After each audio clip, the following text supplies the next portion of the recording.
નમસ્કાર, હું છું દિવ્યા અકબરી. આપ જોઈ રહ્યા છો દ્રષ્ટિકોણ ન્યૂઝ ગુજરાત. નજર કરીએ આજના મુખ્ય સમાચાર પર.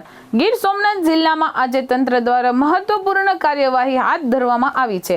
મેજિકો દો માર બીચ રિસોર્ટની જર્જરિત હાલતને ધ્યાનમાં લઈ તંત્ર દ્વારા ડિમોલેશનનું હાથ ધરવામાં આવ્યું છે. ઉના તાલુકાના અહેમદપુર માંડવીમાં ચેકપોસ્ટ નજીક આવેલો મેજિક દો માર બીચ રિસોર્ટ જે ગુજરાત પ્રવાસીય વિભાગની જમીન પર લીઝ આધારિત બનાવવામાં આવ્યું હતું, તેની જર્જરિત હાલતને ધ્યાનમાં લઈ તંત્રએ ડિમોલેશન અમલમાં મૂક્યું છે. હોટલની લીઝ વર્ષો પહેલા પૂર્ણ થઈ ગઈ હતી.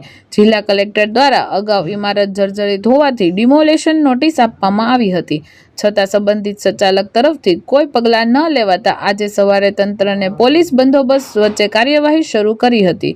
ઉના ડેપ્યુટી કલેક્ટર પરમાર, મામલતદાર, રેવન્યુ વિભાગની ટીમે તેમજ સ્થાનિક તંત્રના અધિકારીઓની હાજરીમાં સમગ્ર ડિમોલેશનની પ્રક્રિયા શરૂ થઈ.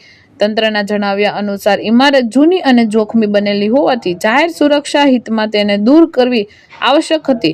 જ્યારે તંત્રએ સ્પષ્ટ કર્યું કે નિયમ વિરુદ્ધ અને જોખમી માળખા સામે આવી કડક કાર્યવાહી ચાલુ રહેશે.